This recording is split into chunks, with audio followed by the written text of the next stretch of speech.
Hi ಎಲ್ರಿಗೂ ನಮಸ್ಕಾರ. ನಾನಿವತ್ತು ಎಗ್ ತವಾ ಫ್ರೈ ಹೆಂಗೆ ಮಾಡೋದು ಅಂತ ತೋರಿಸಿಕೊಡ್ತೀನಿ. ಅದಕ್ಕೂ ಮುಂಚೆ ನಾನು ಮಾಡೋ ವಿಡಿಯೋ ನಿಮಗೆ ಇಷ್ಟ ಆದರೆ ಲೈಕ್ ಕಮೆಂಟ್ ಶೇರ್ ಮಾಡಿ ಹಾಗೂ ವಿಡಿಯೋನ ಫಸ್ಟಿಂದ ಲಾಸ್ಟ್ ತನಕ ಸ್ಕಿಪ್ ಮಾಡದೆ ಕಂಡು ನನಗೆ ಸಪೋರ್ಟ್ ಮಾಡ್ಕಕ್ಕ. ಈಗ ಎಗ್ ತವಾ ಫ್ರೈ ಹೆಂಗೆ ಮಾಡೋದು ಅಂತ ಕಾಂಬ. ಒಂದು ಮಿಕ್ಸಿ ಜಾರಿಗೆ ಅರ್ಧ ಚಮಚ ಕಾಳು ಮೆಣಸು, ಸಣ್ಣ ಲಿಂಬೆಹಣ್ಣಿನ ಗಾತ್ರದಷ್ಟು ಹುಣಸೆ ಹುಳಿ, ಆಮೇಲೆ ಅರ್ಧ ಚಮಚ ಜೀರಿಗೆ, 1 ಚಮಚ ಕೊತ್ತಂಬರಿ ಕಾಳು, ಅರ್ಧ ಚಮಚ ಅರಿಶಿನ, 6 ರಿಂದ 7 ಒಣಮೆಣಸು ಹಾಕ್ತಾಯಿದ್ದಿ. ಒಣಮೆಣಸನ್ನ ನೀವು ಖಾರ ಕಂಡು ಹೈಕಣಿ.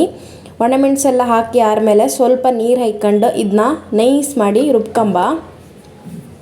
ಮಸಾಲೆನ ರುಬ್ಕೊಂಡಾಯಿತು. ಈ ಹದದಾಗಿತ್ತು. ಸ್ವಲ್ಪ ದಪ್ಪ ಹದದಾಗೆ ನಾನು ರುಬ್ಬಿ ಇಟ್ಕೊಂಡಿದ್ದಿ.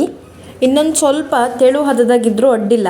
ಇಲ್ಲ ಅಂದರೆ ನಾವು ಮಸಾಲೆನ ಫ್ರೈ ಮಾಡುತ್ತಲ್ಲ ಆ ಟೈಮಾಗೆ ಸ್ವಲ್ಪ ನೀರು ಹೈಕೊಂಡ್ರೆ ಆಯಿತು. ನಾನು ಆಮೇಲೆ ಸ್ವಲ್ಪ ನೀರು ಹೈಕಂತಿ. ಈಗ ಒಂದು ತವಕ್ಕೆ 3 ರಿಂದ 4 ಚಮಚ ಅಪ್ಪಷ್ಟು ಎಣ್ಣೆ ಹಾಕ್ತಾಯಿದ್ದಿ. ಎಗ್ ಮಸಾಲ ತವಾ ಫ್ರೈಗೆ 1 ಚಮಚ ಅಪ್ಪಷ್ಟು ತುಪ್ಪ ಬೇಕಾದ್ರೂ ಹಾಕ್ಲಕ್ಕ. ಇದಕ್ಕೆ 8 ರಿಂದ 10 ಎಸಳು ಬೆಳ್ಳುಳ್ಳಿ ಹಾಕ್ತಾಯಿದ್ದಿ. ಇದನ್ನು ಅಷ್ಟೇ ಲೈಕ್ ಮಾಡಿ ಫ್ರೈ ಮಾಡ್ಕೊಂಬ. ಮೊಟ್ಟೆ ಮಸಾಲ ತವಾ ಫ್ರೈಗೆ ತುಪ್ಪನ ನಾನು ಹಾಕ್ತಾ ಇಲ್ಲ. ಇದು ಚೆನ್ನಾಗಿ ಫ್ರೈ ಆದಮೇಲೆ ಸ್ವಲ್ಪ ಕರಿಬೇವಿನ ಸೊಪ್ಪು ಹಾಕ್ತಾಯಿದ್ದಿ. ಇದನ್ನು ಅಷ್ಟೇ ಲೈಕ್ ಮಾಡಿ ಫ್ರೈ ಮಾಡ್ಕೊಂಬ. ನಾನಿವತ್ತು 5 ಮೊಟ್ಟೆಯಿಂದ ಎಗ್ ತವಾ ಫ್ರೈ ಮಾಡ್ತಾ ಇಪ್ಪದು. ಇದಕ್ಕೆ ರುಬ್ಕೊಂಡು ಮಸಾಲ ಹಾಕ್ತಾಯಿದ್ದಿ.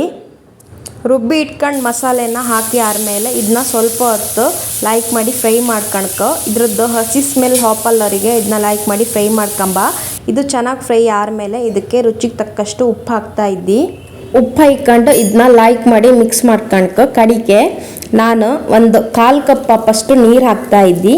ನೀರು ಹಾಕಿ ಆದಮೇಲೆ ಇದನ್ನು ಒಂದು 3 ರಿಂದ 4 ನಿಮಿಷ ಲೈಕ್ ಮಾಡಿ ಫ್ರೈ ಮಾಡುವ. ಹಾಗೆ ಇದು ಚೆನ್ನಾಗಿ ಫ್ರೈ ಆದಮೇಲೆ ಉಪ್ಪೆಲ್ಲ ಸಾಕ ಅಂತ ಒಂದು ಸಲ ಕಂಡು ನಾನು ಬೇಯಿಸಿ ಇಟ್ಕೊಂಡು ಮೊಟ್ಟೆ ಇತ್ತಲ್ಲ ಅದನ್ನು ಹಾಕ್ತಾಯಿದ್ದಿ. ಮೊಟ್ಟೆ ಹಾಕಿ ಆದಮೇಲೆ ಜಾಸ್ತಿ ಹೊತ್ತೆಲ್ಲ ಫ್ರೈ ಮಾಡೋದು ಬೇಡ. ಮೊಟ್ಟೆಗೆ ಕರೆಕ್ಟ್ ಖಾರ ಎಲ್ಲ ಹಿಡುವಲ್ಲವರಿಗೆ ಫ್ರೈ ಮಾಡ್ರೆ ಸಾಕು. ನಾನಿವತ್ತು ಮೊಟ್ಟೆ ತವಾ ಫ್ರೈನ ಮಸಾಲೆನೆಲ್ಲ ಹುರಿದು ಮಾಡೋದಲ್ಲ, ಡೈರೆಕ್ಟಾಗಿ ಮಸಾಲೆನ ರುಬ್ಬಿ ಆದಮೇಲೆ ತವಾದಾಗೆ ಲೋ ಫ್ಲೇಮಾಗೆ ಸ್ವಲ್ಪ ಹೊತ್ತು ಫ್ರೈ ಮಾಡ್ಕೊಳೋದಷ್ಟೇ. ಮೊಟ್ಟೆ ತವಾ ಫ್ರೈ ಮಾಡ್ಕರೆ ಮಸಾಲೆನೆಲ್ಲ ಹುರಿದೇ ಮಾಡ್ಕೊಂತ ಏನಿಲ್ಲ, ಹಾಗೆ ಬೇಕಾದ್ರೂ ಮಾಡ್ಲಕ್ಕ. ಲೋ ಫ್ಲೇಮಾಗೆ ಇದನ್ನ ಸ್ವಲ್ಪ ಹೊತ್ತು ಲೈಕ್ ಮಾಡಿ ಫ್ರೈ ಮಾಡ್ಕೊಂಬ. ಮಸಾಲೆ ಎಲ್ಲ ಚೆನ್ನಾಗಿ ಮೊಟ್ಟೆಗೆ ಹಿಡುವಲ್ಲವರಿಗೆ ಇದನ್ನ ಫ್ರೈ ಮಾಡ್ರೆ ಸಾಕು. ಇದೀಗ ಚೆನ್ನಾಗಿ ಫ್ರೈ ಆಗ್ತಾ ಬಂದಿತ್ತು. ಮೊಟ್ಟೆ ತವಾ ಫ್ರೈನ ಬೇರೆ ಬೇರೆ ವಿಧಾನ ಮಾಡಿ ತೋರಿಸಿದ್ರು. ನಾನಿವತ್ತು ತುಂಬ ಸಿಂಪಲ್ ಆದ ವಿಧಾನದಾಗೆ ಮಾಡಿ ತೋರಿಸ್ತಾ ಇದ್ದಿ. ಮೊಟ್ಟೆ ತವಾ ಫ್ರೈಗೆ ಶುಂಠಿ ಪೇಸ್ಟ್ ಬೇಕಾದ್ರೆ ಸ್ವಲ್ಪ ಹೈಕಂಡ್ಲಕ್ಕ. ನಾನು ಶುಂಠಿ ಪೇಸ್ಟು ಯೂಸ್ ಮಾಡ್ತಾ ಇಲ್ಲ. ತರಕಾರಿ ಸಾರು ಜೊತೆಗೆ ಸೈಡ್ ಡಿಶ್ ಆಗಿ ಮೊಟ್ಟೆ ತವಾ ಫ್ರೈ ಇದ್ದರೆ ಊಟ ಒಳ್ಳೆ ಆಯ್ತ. ಈಗ ಮಸಾಲೆ ರುಬ್ಬಿ ಮಾಡಿದ ಮೊಟ್ಟೆ ತವಾ ಫ್ರೈ ರೆಡಿ ಆಯಿತು.